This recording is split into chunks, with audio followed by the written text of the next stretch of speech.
Hello, good evening. Welcome back to this channel. Yeah, following my last video presentation, I received some communication from viewers who posted some questions, which I hope to revisit at the end of this presentation. But first and foremost, I would like to thank you all for your time, for your efforts, and your commitments to the plight of the nation. And I really, really appreciate your efforts. Thank you very much.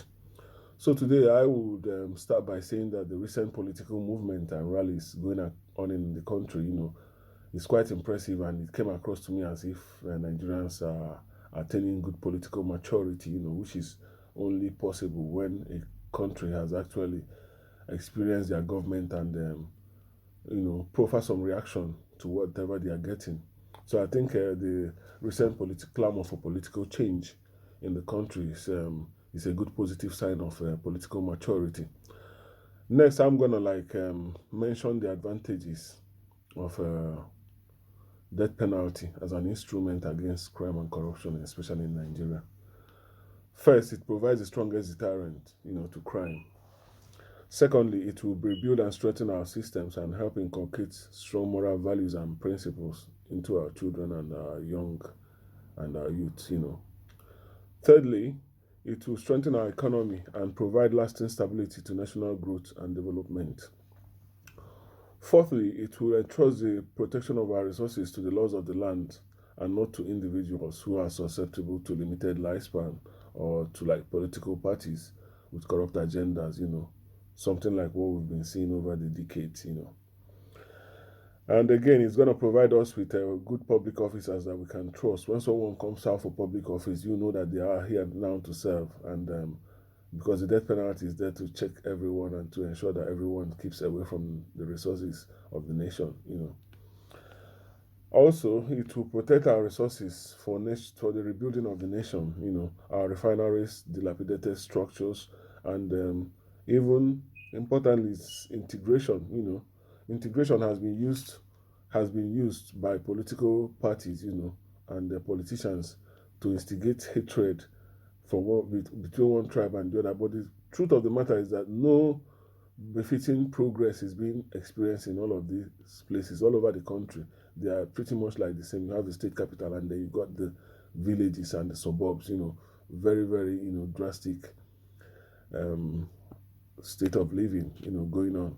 So it's so what you see that is gonna help us a lot to integrate and to rebuild our system a little bit better, and we will begin to celebrate our diversity, which is our strongest tool. If you ask me, as a nation, Nigeria has got one of the richest cultures and very vibrant societies in the country. So I really hope that we will put on our thinking caps and take a deep breath and look at this objectively, to see if it's something we can begin to clamor for now, for change and stability, to the nation and to the continent in general. Yeah, now when you want to talk about the disadvantages, the only disadvantage I can see from this at the moment, because the law provides good notice, the law gives everyone good notice. The only disadvantage I can see as far as this is concerned is as regards its implementation, and this is due to the dilapidated structures in the country, the system, what corruption has actually done to the country. So, but when we decide that we've had enough and I want to implement this, the atmosphere is going to change. There's going to be the message is going to come across very strongly to everyone, and we will begin to look at how the safest method to to carry out the implementation. It might actually warrant, seeking international support to inspect our, facilities on board. We have to overhaul the judicial and the financial system. Government workers, their remuneration has to be revisited. We have to ensure that there is nothing that is attracting anyone. We have to make corruption as unattractive as possible in terms of remuneration of public servants. So okay, finally, before I get to the questions, because I would like to take up most of your time tonight, I would like to mention the need for other African countries to adopt these instruments too, because not just Nigeria, Ghana, not too long ago, I thought that Ghana, with the discovery of crude oil in Ghana and the way their economy looked very prospective, I thought that by now Ghana would be, be the pace setter for other African countries. But not too long ago, I just realized that Ghana's currency is like the worst in the country. If you not too long ago as well, the Cameroonian president, he came to celebrate his 40th year in office. People weren't happy with what was going on in Cameroon, and they tried to attack him while he's there in France. And the Ivory Coast as well, they are experiencing another terrible situation there. If you go down to South Africa, if you take out the white community, I'm not sure what's going to happen to the nation. Not too long ago, their black president was put in jail. He was imprisoned for offenses related to some corruption inquiry into corruption that he failed to attend. So these are not looking very good for African countries. So I just thought that African countries might also benefit from the use of this instrument, because the law is there to serve the people. And I also would want to mention this to the international community. I would like to appeal to your consciences, because this is corruption is the strongest and most causative factor of immigration, mass immigration, the way it's going on at the moment. The wealth of the nation, the wealth of African nations are being plundered, and as much as I wouldn't say that they are being plundered by the international community, they are being plundered by Africans, because they are the custodian of their own wealth. So when they plunder this wealth, they will take the whole money, the proceeds of the loot, they will take the whole stolen funds and deposit in European banks. Then their banks are using it. So I'm not just asking you to do anything more than help to project this as a solution to the problems of African nations. If they can use the death penalty to checkmate crimes, especially against those related to public funds misuse and misappropriation, I think we'll see a really more balanced world, and people will be happier to remain where they are. I'm not happy. I'm grateful to God for the opportunities and everything He gave me in London and for my family. But I would rather be home as I'm speaking now. Because I miss my country, I miss the weather, I miss my people. People have got various reasons, like various attachments to their places. So when people are migrating like this, it's not going to be easy for you as a British person or for an American or Canadian to ask them to go to Sri Lanka or to go to Namibia and look for work. So it's quite challenging when it's happening like this. We are not experiencing a real balanced world yet, but with globalization, the trend of globalization, I would rather we see ways to protect the wealth of African countries, even though these countries might be poorer, they might be less equipped. But when they are equipped with this kind of instrument, it will go a long way to see to the protection of their resources, for the unborn generation, so that people can, in 100 years' time, children can actually, wherever they are, be proud to say that, yes, I'm a Nigerian, I'm a Ghanaian, I'm an African. So, finally, I would want to also mention the fact that I intend to launch a website for this purpose, and the website I'm going to relate more information and more publicity on the subject matter, and following that, I will also might take up a legal action after the consultation with my peers, because I strongly believe that the wealth of the nation doesn't just belong to the living; it also belongs to the unborn generations, So we need to look into this notion, look into this instrument, into this policy, and then accept it. Accept it first and foremost. We have to refuse ourselves. We have to refuse our urges to steal and accept this. When we accept this as an instrument that we want to be in place to ensure that the resources of the nations are protected for the people of the country and these future generations, we have to clamor and tell the politicians, if you really want us to be serious and vote you in, if you really want us to be serious and believe that you're going to fight corruption, that you're serious about fighting corruption in Nigeria, we need you to implement this instrument. So when we see to the implementation and we start to it's not going to be easy. Trust me, it's not going to be easy, because a lot of people's got vested interest already in corruption, and that's the strongest thing you do But I just believe that they are in the minority. Like if the Nigerians, if the people that are actually suffering, the people that are actually dying, if they are to clamor for this, and the people that also got voice for, people, even if you're not in Nigeria, but you can actually say something and influence this, please do. Thank you very much for this. Let me quickly attend to the questions and end the video. One moment, please. Oh dear.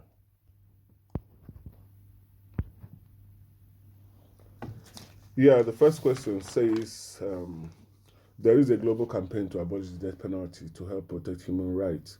Don't you think this is a positive move? And doesn't the idea of death penalty sound retrogressive to you? Well, thank you for the question. First and foremost, like I said, what actually sounds retrogressive to me is a few people being allowed and people watching them plunder the wealth of the whole country. That's what's retrogressive to me. And the global campaign to abolish death penalty to help protect human rights. I want to mention that human life is actually more important than human rights. When you get the right, when you procure your life, then you start to look around, the living standard and living conditions. At the moment now, people are dying for no fault of theirs. Children are dying.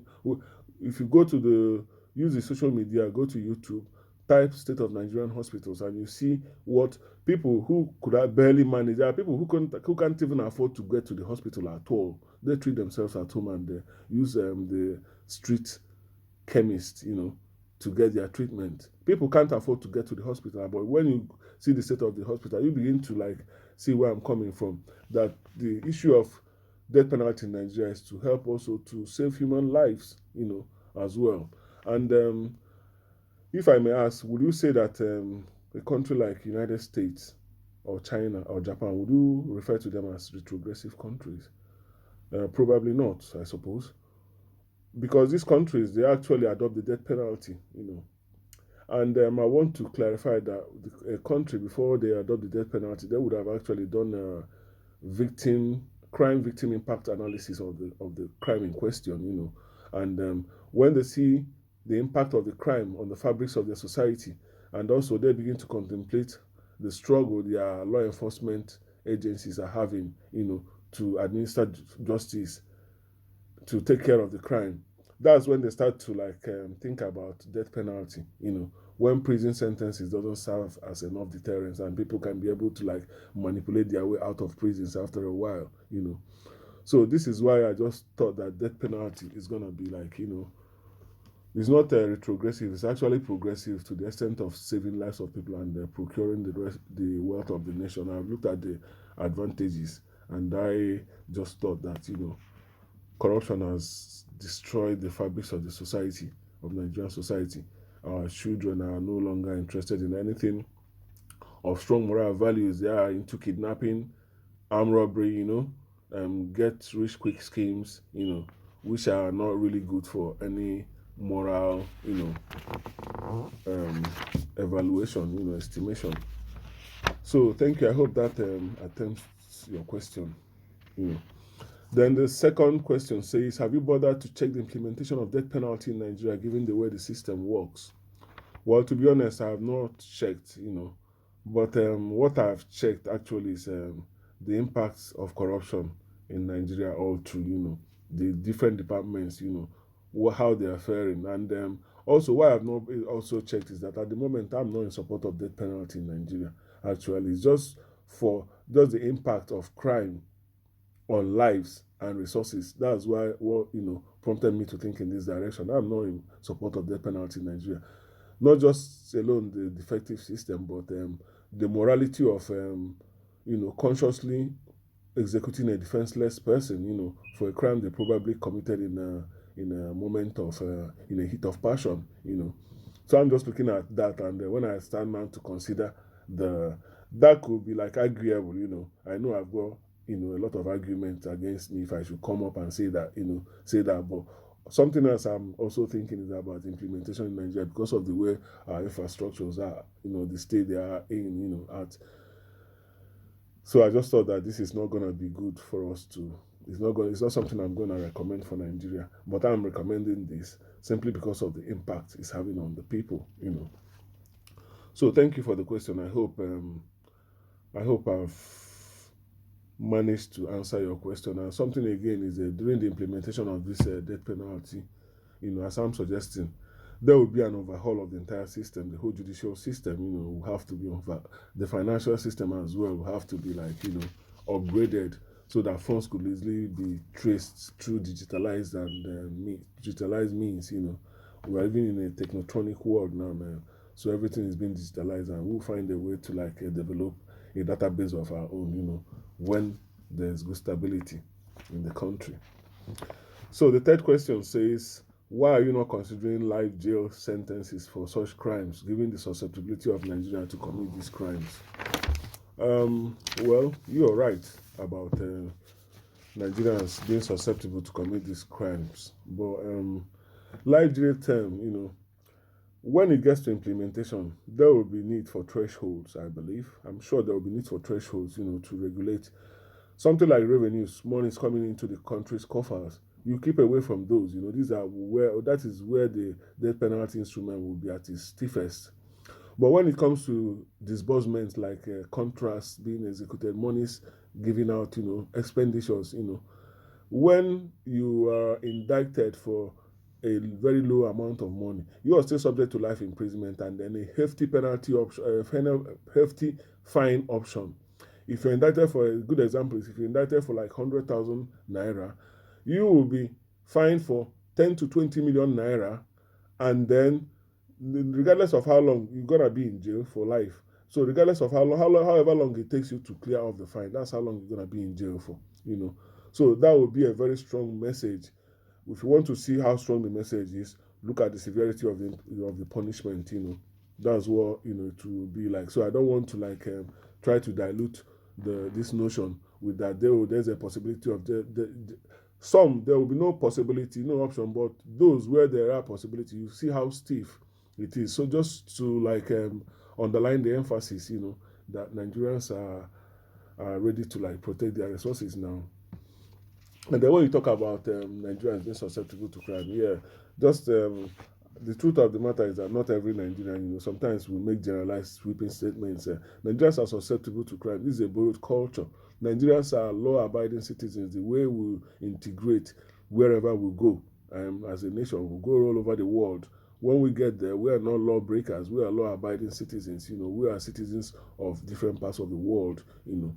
And if you look at our videos in the 50s and the 60s, you begin to have a good impression of what Nigeria, because where there's sanity and stability, you expect that to reflect, in the people as well, because people are always reflective of the level of development of their society.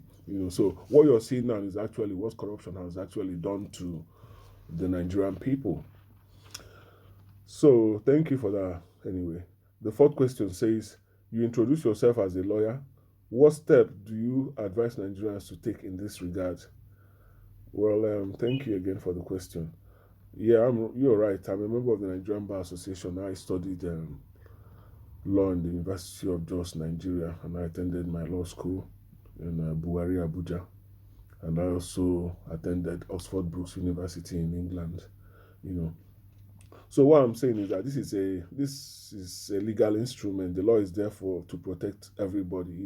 Whatever we call the law becomes the law for us. So what I would just enjoin us to do is to take our thinking caps and take a little more look deeper into this and see how much of it we're going to accept. If we accept this because of the many benefits, we have to enjoin the political parties. Look, if you really want to convince us that you're here for good change, to fight corruption, this is what we want you to do. So that's just about it. It just borders on acceptance, and then the next stage is going to be implementation. I'm going to open a website very soon to highlight a bit further on the direction I'm going to move with this. So, and the last question says, when you say offenses relating to misappropriation of public funds, it sounds like having an unrealistic scope. What types of crimes are we looking at here, please? Oh, thank you again for that question. Well, the scope might appear vague, but during the implementation, there will be thresholds. These thresholds are gonna delineate the scope a little bit. Some offenses, like I mentioned, offenses related to the revenues, don't even go there. Money coming into Nigerian coffers, wherever they are coming from, the seaport, airport, crude oil, whichever department money is coming from, don't even try it. When it gets to disbursement, that's where a specific amount of monies are allocated for a particular purpose. So where that purpose is not fulfilled and your God is indicted, well, you have to see clearly how stiff the penalty. When you look at the provision of the punishment, the severity of the punishment, you will now begin to see how serious this crime is, and then you keep away from it, because the law gives everyone good notice, before implementation. So thank you very much, everyone, for your time. Thank you so much. Like I said, I will be opening a website before I make the next presentation. I will open a website, and then I will be referring you to the content of the website, because I do hope to get other African countries engaged in this as well. Nigerians, we need to embrace this. Nigeria is a very, very tough country. Nigeria is like a mafia setup. When you get there, you will see academicians, intellectuals, but you begin to wonder why very few people are still. As soon they don't, you will get killed, you get shot in a flash. So you can see that it's looking like the intellectuals have actually pitched tent with corruption, and they are having vested interest in corruption. Everyone's having it, so it's gonna be very, very tough to implement this. But what I'm gonna assure you all is that Nigeria has got enough resources and enough capability to look after her children all over the world, including our board generations. So let's just employ some tact and diplomacy here, and see things from